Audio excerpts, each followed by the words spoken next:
Good morning students. Class 11th political science. बेटा हम chapter कर रहे हैं फर्स्ट बुक का 4th चैप्टर, संसदीय व्यवस्था में कार्यपालिका। पिछली वीडियो में हम राष्ट्रपति को कंप्लीट कर चुके हैं। आज हम करेंगे उपराष्ट्रपति। उपराष्ट्रपति कौन होता है बेटा? उपराष्ट्रपति राष्ट्रपति की गैर मौजूदगी में उसके कार्यभार को संभालने वाला होता है और यह राज्यसभा का पदेन सभापति भी होता है। और इसके जो आर्टिकल हैं वो आर्टिकल 63 से लेकर 70 तक, यानी कि संविधान में 8 आर्टिकल में उपराष्ट्रपति के कार्य को वर्णित किया गया है कि उपराष्ट्रपति के लिए एक शॉर्टकट जो आपकी ट्रिक है उसका निकास शनि में है। अगर आप इसको याद कर लेंगे और इसे आर्टिकल के अनुसार अरेंज कर लेंगे तो आपको इजीली लर्न हो जाएगा। आपकी सहूलियत के लिए है तो आर्टिकल 63 ओ, ये ओ यहाँ इस ट्रिक से लिया बेटा मैंने। 63 भारत का एक उपराष्ट्रपति यानी कि उपराष्ट्रपति पद की व्यवस्था आर्टिकल 63 के तहत संविधान में की गई है कि भारत का एक उपराष्ट्रपति होगा। उसके बाद आर्टिकल 64 यानी कि 64, और इसमें राज्यसभा का पदेन सभापति यानी कि स से सभापति। अब वो किस सदन का सभापति होगा? पदेन सभापति राज्यसभा का पदेन सभापति होता है। आर्टिकल 65 के अनुसार इसमें उस पर वो राष्ट्रपति के स्थान पर काम करता है, इस चीज़ का वर्णन किया गया है, यानी कि कार्य राष्ट्रपति के स्थान पर कार्य करने के लिए उपराष्ट्रपति पद बनाया गया है और ये आर्टिकल 65। अब नी से निर्वाचन की पद्धति। आर्टिकल 66 में निर्वाचन की पद्धति, किसके निर्वाचन की पद्धति? उपराष्ट्रपति पद के निर्वाचन की पद्धति का संविधान में वर्णन किया गया है। आर्टिकल 67 उसमें उसका कार्यकाल का वर्णन किया गया है कि उपराष्ट्रपति का कार्यकाल कितना होता है। उपराष्ट्रपति का कार्यकाल 5 वर्ष के लिए होता है, लेकिन अगर आपातकाल आ जाए तो ऐसी स्थिति में उसका कार्यकाल 1 वर्ष और बढ़ जाता है, और उस स्थिति में जैसे कि हमने राष्ट्रपति का बढ़ा था उसी प्रकार उपराष्ट्रपति का भी आपातकाल की स्थिति में कार्यकाल 6 वर्ष का हो जाता है।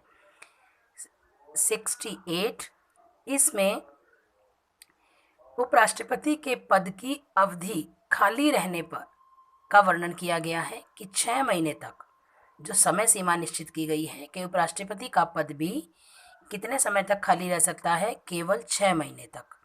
उसके बाद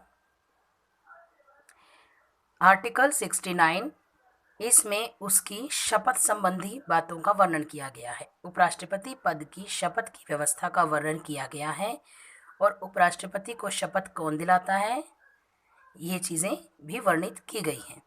उसके बाद आर्टिकल 70 में निर्वहन का मतलब होता है पालन करना, और उपराष्ट्रपति का अपनी शक्तियों का निर्वहन करना, अपने कर्तव्यों का पालन करना संबंधी चीज़ों का वर्णन इस आर्टिकल में आर्टिकल 70 में किया गया है, यानी कि उसके संविधान में पद की क्या व्यवस्था की गई है, वो किस सदन का पदेन सभापति होगा, उसका कार्य किसके स्थान पर करना है, और उसके निर्वाचन की पद्धति, उसका कार्यकाल और उसके खाली पद की व्यवस्था और उसके निर्वाचन की पद्धति का शक्तियों का निर्वहन करना, ये सभी आर्टिकल 63 से 70 के अंदर वर्णित किया गया है।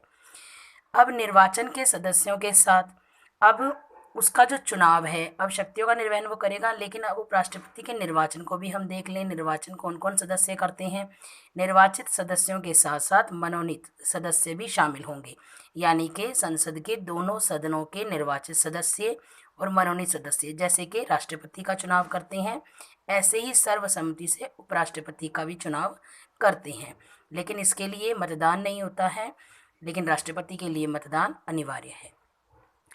राष्ट्रपति को 50 सदस्यों द्वारा अनुमोदित करने की शर्त दी गई है, जो हम राष्ट्रपति में पढ़ चुके हैं बेटा, लेकिन उपराष्ट्रपति पद के लिए संसद के 50 नहीं बल्कि 20 सदस्यों द्वारा नाम अनुमोदित या प्रस्तावित होना चाहिए। अब उपराष्ट्रपति पद की योग्यताएं क्या हैं? उपराष्ट्रपति भारत का नागरिक होना चाहिए, आयु उसकी 35 वर्ष होनी चाहिए और 20 सदस्यों द्वारा उसका नाम अनुमोदित या प्रस्तावित किया जाना चाहिए। राज्यसभा सदस्य बनने की सारी योग्यताएं उसके अंदर होनी चाहिए और 15,000 रुपये की जमानत राशि जमा करने की उसमें योग्यता होनी चाहिए, यानी कि वो दिवालिया नहीं होना चाहिए। और वो शर्तें भी जो हमने राष्ट्रपति के लिए पढ़ी थी कि वो पागल या दिवालिया ना हो या कोई कानून के विरुद्ध उसने कोई कार्य ना किया हो, तो वो योग्यताएं भी उपराष्ट्रपति के लिए निर्धारित हैं। और मतदान प्राप्ति की शर्त भी राष्ट्रपति की तरह उपराष्ट्रपति के लिए भी 1/4 होती है। शपथ राष्ट्रपति को कौन दिलाता है? उपराष्ट्रपति को शपथ दिलाता है राष्ट्रपति। अब नोट डाल के आप एक चीज नोट कर लेंगे कि भारत का उपराष्ट्रपति पद के लिए कोई भी वेतन उसे नहीं दिया जाता, यानी भारत का जो उपराष्ट्रपति होगा उसे कोई भी वेतन उपराष्ट्रपति पद के लिए नहीं दिया जाएगा। लेकिन राज्यसभा का वो पदेन सभापति होता है, इसीलिए राज्यसभा का पदेन सभापति होने के नाते उसे वेतन दिया जाएगा और वो वेतन है उसका 1,25,000 रुपये मंथ। ठीक है। और इसके बाद हम लेंगे नोट डाल के एक चीज़ और नोट करेंगे आप, राष्ट्रपति और भारत रत्न विजेता, इनको छोड़कर सभी की आय पर कर लगता है। यानी कि इससे क्या चीज़ निकल कर आती है कि जो उपराष्ट्रपति है जो कि पदेन सभापति है राज्यसभा का, उसके इनकम पर भी कर लगेगा।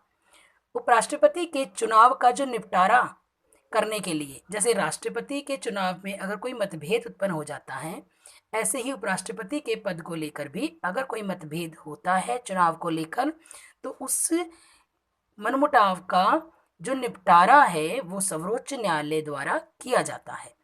राष्ट्रपति की तरह उपराष्ट्रपति का कार्यकाल भी कितना है? 5 वर्ष। उपराष्ट्रपति अपने पद को अपनी स्वेच्छा से भी छोड़ सकता है और ऐसी स्थिति में उसे अपना त्यागपत्र किसे देना होगा? राष्ट्रपति को। देखिए यहाँ चीज आप ध्यान रखेंगे कि दोनों ही राष्ट्रपति और उपराष्ट्रपति जब भी अपनी स्वेच्छा से अपने पद को छोड़ेंगे तो वो अपना त्यागपत्र एक दूसरे को देंगे। ऐसी स्थिति में कई बार ऐसी स्थिति भी आती है कि जो राष्ट्रपति अपना जो त्यागपत्र है वो उपराष्ट्रपति को देगा, और ऐसी स्थिति भी आती है कि उपराष्ट्रपति राष्ट्रपति को देगा। लेकिन अगर दोनों ही अपने पद पर ना हो और ऐसे में उपराष्ट्रपति को अपना इस्तीफा देना हो, अपना त्यागपत्र देना हो, तो वह किसे देगा? सर्वोच्च न्यायालय के मुख्य न्यायाधीश को। और अगर मुख्य न्यायाधीश ना हो तो ऐसे में या तो संसद का कोई अनुभवी या जिसका कार्यकाल काफ़ी ज़्यादा हो चुका हो वो व्यक्ति, या फिर सब न्यायालय में सबसे योग्य या सबसे अधिक अनुभव या कार्यकाल जिसका काफ़ी पुराना हो वो व्यक्ति इनके त्यागपत्र को स्वीकार करेगा। अब उपराष्ट्रपति हमने जो राष्ट्रपति किया था तो उसमें हमने किया था कि उसकी जो कार्यवाही है वो किसी भी सदन से शुरू हो सकती है निर्वाचन की। लेकिन यहाँ पर जो उपराष्ट्रपति को अगर हम लेंगे तो उपराष्ट्रपति के लिए केवल राज्यसभा से ही मतदान शुरू होगा। पेंशन व्यवस्था क्या है? 7,50,000 रुपये प्रति वर्ष, और यह 2008 के अनुसार तय की गई है। उपराष्ट्रपति को पद से हटाने की प्रक्रिया का वर्णन महाभियोग है, लेकिन ये पूर्ण महाभियोग नहीं है, ये आंशिक महाभियोग है। इसको हम क्या कहेंगे? क्योंकि हमने पढ़ा है कि राष्ट्रपति के लिए ही महाभियोग लगता है, अन्य किसी के लिए महाभियोग के समान प्रक्रिया का वर्णन किया गया है। राज्यसभा से शुरू होगी, क्योंकि राष्ट्रपति के लिए तो हम किसी भी सदन से कार्यवाही शुरू कर सकते हैं, लेकिन उपराष्ट्रपति के लिए जब महाभियोग के समान प्रक्रिया शुरू करनी होगी तो हमें राज्यसभा से शुरू करनी होगी। हालांकि मतदान दोनों में अलग अलग होगा। उपराष्ट्रपति राज्यसभा का सदस्य नहीं होता है, लेकिन वो पदेन सभापति होता है। इसे राज्यसभा के में मतदान करने का भी हक नहीं होता, क्योंकि राज्यसभा का सदस्य ही नहीं है तो मतदान करने का भी हक उसे नहीं है। संविधान में उपराष्ट्रपति के लिए कोई विशेष सुविधाएं नहीं है जैसे कि राष्ट्रपति के लिए है कि राष्ट्रपति भवन में रहेगा। इस प्रकार बहुत सारी जो हमने पहले पढ़ी हैं वो चीज़ें, उस प्रकार की कोई भी सुविधाएं उपराष्ट्रपति के लिए नहीं है। उपराष्ट्रपति विश्वविद्यालय का, दिल्ली विश्वविद्यालय का, यहाँ बेटा आप दिल्ली कर लेंगे।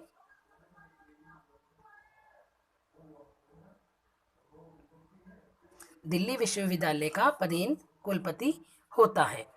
भारत के प्रथम उपराष्ट्रपति कौन रहे हैं? एस राधाकृष्णन, जो 2 बार राष्ट्रपति बने थे।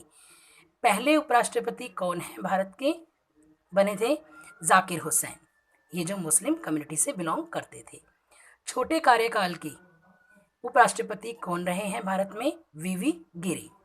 और सोशल कास्ट से संबंध रखने वाले उपराष्ट्रपति कौन हैं? KR नारायणा। हामिद अंसारी भी 2 बार उपराष्ट्रपति बन चुके हैं। वर्तमान में भारत का उपराष्ट्रपति कौन है? वेंकैया नायडू। उपराष्ट्रपति राज्यसभा के सभी विधेयकों पर अपनी अंतिम अनुमति देता है, यानी कि राज्यसभा में जितने भी विधेयक हैं उन पर अपनी अंतिम अनुमति देने का राइट किसका है? उपराष्ट्रपति का। राज्यसभा के सदस्यों के सभी अधिकारों की रक्षा करने का कार्य भी उपराष्ट्रपति करता है।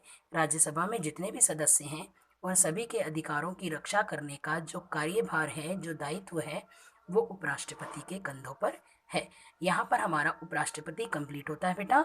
आने वाली वीडियोस में हम नेक्स्ट टॉपिक को डिस्कस करेंगे और वह टॉपिक है हमारा कार्यपालिका। कार्यपालिका कितने प्रकार की होती है और किस किस प्रकार की कार्यपालिका में क्या क्या अंतर है। Thank you, have a nice day.